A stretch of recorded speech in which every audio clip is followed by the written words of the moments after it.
हे friends, कैसे आप सभी लोग। मैं हूं हफ्शा और आप देख रहे हैं रूइंड प्लेस। आज हम लोग पढ़ने वाले हैं इंग्लिश का हनीसिकल बुक से चैप्टर 3 तारोज रिवॉर्ड। तो let's get started. A young woodcutter named Taro lived with his mother and father on a lonely hillside. All day long he chopped wood in the forest. Though he worked very hard, he earned very little money. This made him sad, for he was a thoughtful son and wanted to give his old parents everything they needed. तो क्या होता है कि एक जवान would cutter यानी कि लकड़हारा जिसका नाम था तारो, वो अपने बूढ़े माता पिता के साथ अकेले पहाड़ों में रहता था। वो पूरे दिन जंगलों में जाकर लकड़ियाँ काटा करता और बहुत मेहनत करता और बहुत कम पैसे कमा पाता। वो जो कम पैसे कमाता था वो उसे उदास कर देता, क्योंकि वो चाहता था कि वो अपने बूढ़े माता पिता को बहुत अच्छी देखभाल दे। जो वो चाहते हैं वो वही करे, और वो बहुत अच्छा बेटा भी था। One evening, when Taro and his parents were sitting in a corner of their hut, a strong wind began to blow. It whistled through the cracks of the hut, and everyone felt very cold. Suddenly, Taro's father said, "I wish I had a cup of shake. It would warm me and do my old heart good." तो एक शाम जब तारो और उसके माता पिता एक कोने पर बैठे हुए थे, अपने झोपड़ी के एक कोने पर, तब वो वहाँ पर एक बहुत ज़ोर से हवा चलती है और उनके घर के झोपड़ी का ऊपरी हिस्सा टूट जाता है। और उन जो ठंडी ठंडी हवा तारो के पिताजी को लगती है, और तारो के पिताजी बोलते हैं कि काश मेरे पास एक कप शेक होता जिसको पीकर मैं अपने आप को गर्मी दे सकता। This made Taro sadder than ever, for the heartwarming drink called shake was very expensive. How do I earn more money? He asked himself. How do I get a little shake for my poor old father? He decided to work harder than before. तो ये सुनकर तारो बहुत उदास हो जाता है कि वो अपने मम्मी पापा को ये शेक की खुशी नहीं दे सकता। वो शेक जो है वो एक जापानीज़ ड्रिंक है जिसको पीने से लोगों को गर्मी मिलती है, यानी कि उनको गर्मी लगती है और उनके शरीर को गर्माहट महसूस होती है। वो ड्रिंक जो है वो बहुत ज़्यादा महंगी आती है और तारो के पास इतने पैसे नहीं हैं कि वो ड्रिंक खरीद सके, शेक खरीद सके। तो वो सोचता है कि मैं इतने से पैसे से इतनी ज़्यादा महंगी शेक कैसे खरीदूँगा, मैं अपने बूढ़े गरीब पिताजी को कैसे सुख दूँ। और वो डिसाइड करता है, यानी कि ठान लेता है कि वो अपने पहले दिन से ज़्यादा मेहनत करेगा और ज़्यादा पैसे कमाएगा। Next morning taro jumped out of bed earlier than usual and made his way to the forest. He chopped and cut as the sun climbed, and soon he was so warm that he had to take off his jacket. His mouth was dry and his face was wet with sweat. My poor old father, he thought, if only he was as warm as. तो अगले सुबह तारो बहुत जल्दी उठ जाता है, पिछले दिन से भी ज़्यादा जल्दी, और अपने कपड़े पहनकर, जैकेट पहनकर लकड़ी काटने चला जाता है। और वो लकड़ी काटता है और दिन का सूरज भी निकल जाता है और उसको बहुत गर्मी लगती है, तो वो अपना जैकेट भी उतार देता है। उसका जो मुंह है वो बिल्कुल सूख चुका होता है, वो बहुत प्यासा हो चुका होता है और उसके चेहरे से पसीना टपक रहा होता है। और वो सोचता है काश मेरे बूढ़े और गरीब पिताजी को भी ऐसी ही गर्मी मिल सकती। And with that he began to chop even faster, thinking of the extra money he must earn to buy the shake to warm the old man's bones.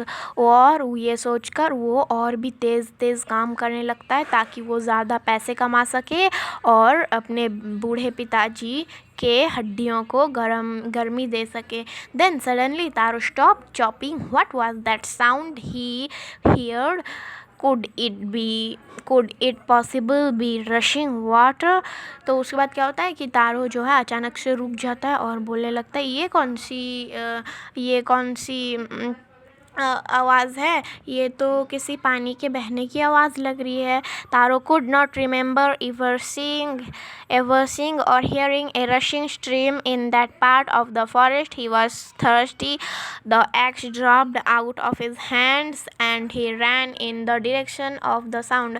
तो तारो को याद नहीं होता कि वो उसने कभी ऐसा चीज़ पानी का बहना देखा है और कभी सुना है पानी का बहना। तो वो उसमें क्या करता है कि उसको बहुत प्यास लगती है, तो वो अपना जो एक्स है जिससे वो लकड़ियाँ काटता है वो वहीं पर रख देता है और दौड़ कर जाता है जहाँ से वो आवाज़ आ रही होती है वहाँ पे जाता है। तारो saw a beautiful little waterfall hidden behind a rock. Kneeling at a place where the water flowed quietly, he cupped a little in his hands and put it to his lips. Was it water or was it sake? He tasted it again and again, and always it was the delicious sake instead of cold water. तो तारो जाता है, उस direction को follow करता है और देखता है कि एक बहुत सुंदर सा झरना दो पत्थरों के बीच में बह रहा है। वो छुपा हुआ है, दो पत्थरों के बीच में छुपा हुआ है और वो दौड़ कर जाता है और वो जो पानी बह रहा होता है उससे अपने हाथ को कप बनाता है। जब हम लोग पानी पीने के लिए जैसे अपने हाथों को ऐसे मोड़ के नहीं बनाते कप, वैसे ही अपने हाथों को बनाता है और झरने के नीचे अपने हाथों को रख देता है, जिससे कि झरने का पानी उसके हाथों में आ जाता है और वो पानी को अपने लिप्स पर लगाता है। तो वो बोलता है ये तो पानी है ही नहीं और ये तो सेक लग रहा है। फिर वो वापस से टेस्ट करता है। 2-3 बार टेस्ट करने के बाद वो जान लेता है कि ये तो एक डिलीशियस सेक का झरना है, ना कि एक ठंडे पानी का झरना।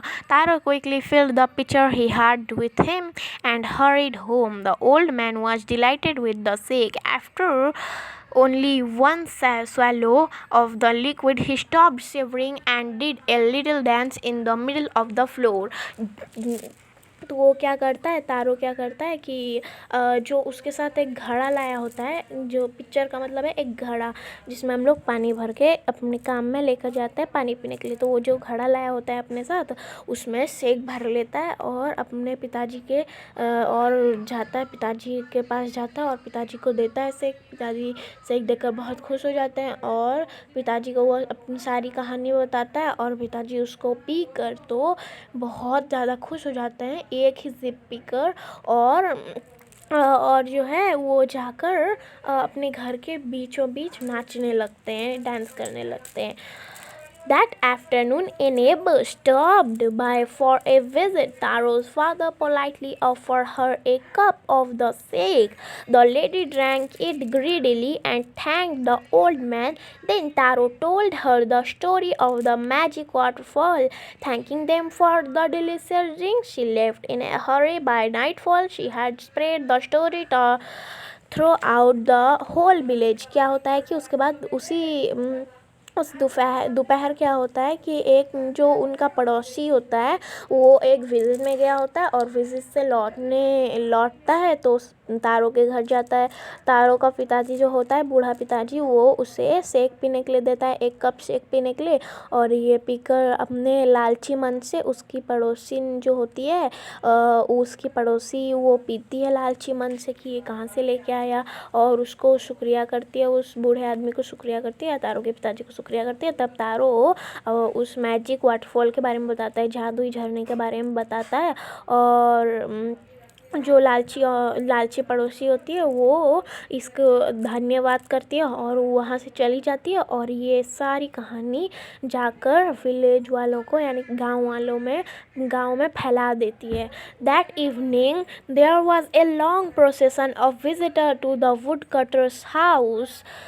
each man heard the story of the waterfall and took a sip of the shake. In less than an hour the picture was empty. उस शाम क्या होता है कि वो बहुत लंबी भीड़ लग जाती है लोगों की, गांव वालों की, लोगों की भीड़ लग जाती है तारों के घर के बाहर, और सबको वो कहानी सुननी होती है और सब कहानी सुनते हैं और एक एक जिप सेक की पी कर जाते हैं, और जल्दी ही 1 घंटे के अंदर अंदर वो पिक्चर जो है, वो पूरा घड़ा जो है वो बिल्कुल खाली हो जाता है. Next morning taro started for work even earlier than the morning before. He carried with him the largest pitcher he owned, for he intended first to all to go to the waterfall. When he reached it, he found to his great surprise all his neighbors there. They were carrying pitchers, jars, bucket, anything they could find to hold the magic shake. उसके बाद अगली सुबह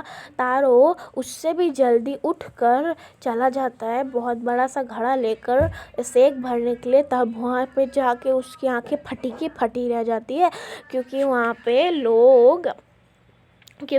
लोगों की भीड़ जमी होती है. वो सेक लेने के लिए लोग अपनी पिक्चर्स, घड़ा, जार्स, जग, बकेट यानी कि बाल्टी वगैरह वगैरह, उनके पास जो भी मिलता है उनके हाथों में अपने, वो सभी उठाकर वो लोग सेक भरने के लिए लेके आ जाते हैं. तो एक विलेजर जो सबको वो मैजिकल शेक चाहिए होता है, जादुई शेक चाहिए होता है. Then one villager knelt and held his mouth under the waterfall to drink.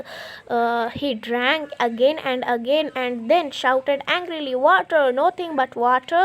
Other also tried, but there was no shake, only cold water. तो उसके बाद क्या होता है कि तारो जब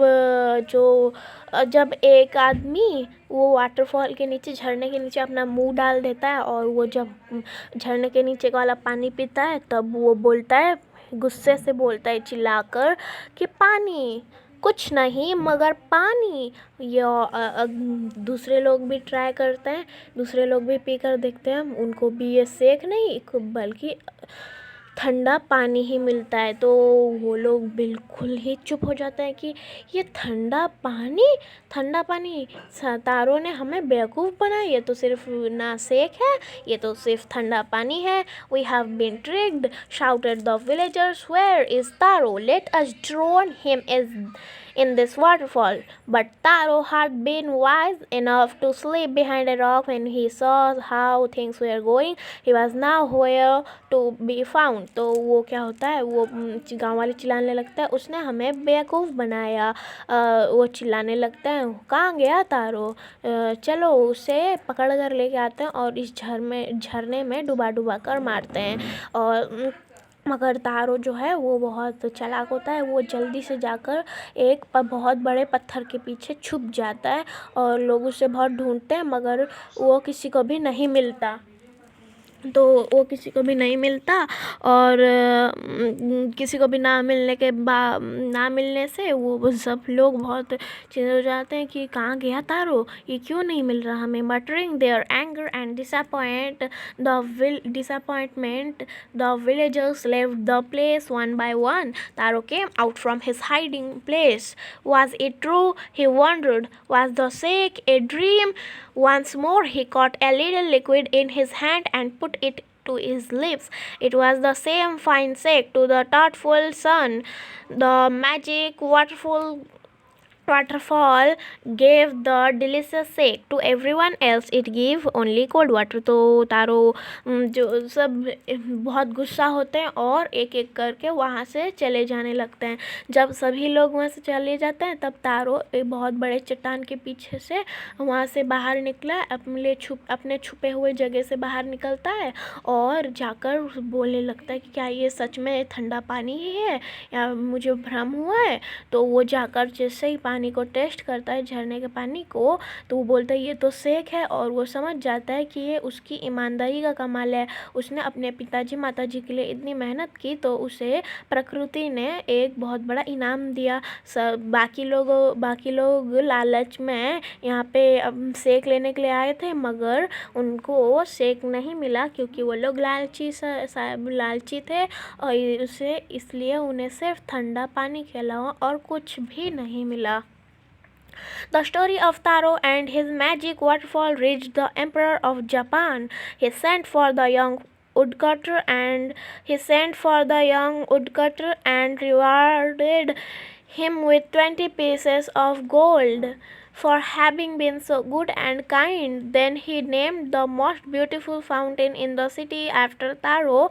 This said the emperor was to encourage all children to honor and obey their parents. तो उसके बाद क्या होता है, जब ये कहानी जापान के एम्परर के पास पहुंचती है तब वो बहुत खुश हो जाते हैं कि हमारे राज्य में इतने अच्छे भी लोग रहते हैं, और वो बुलाता है जवान वुडकटर को, बुलाता है और उन्हें जवान वुडकटर को यानी कि तारो को 20 पीस देता है गोल्ड्स के, यानी कि 20 पीसेस ऑफ गोल्ड उसे देता है, और बहुत शुक्रिया करता है कि वो बहुत इतना अच्छा था, और उसे एक बहुत सुंदर सा फाउंटेन उसके नाम में कर देता है। बहुत सुंदर सा माउंटेन का नाम तारो रख लेता है। और उसके बाद वो अपने राज्यों के जितने भी बच्चे हैं वो सबको कहता है कि हमेशा अच्छाई रखें और अपने माता पिता का बहुत ज़्यादा ख्याल रखें। तो इस कहानी में का जो राइटर है ए जापानीज स्टोरी रिटोल्ड। तो कैसी लगी आप सभी लोगों को ये कहानी, हमें कमेंट में ज़रूर बताइएगा, और वीडियो पसंद आए तो इस वीडियो को लाइक कर दीजिएगा, चैनल को सब्सक्राइब कर दीजिएगा। मिलती हूँ आप सभी लोगों को अगली वीडियो में, तब तक के लिए बाय बाय।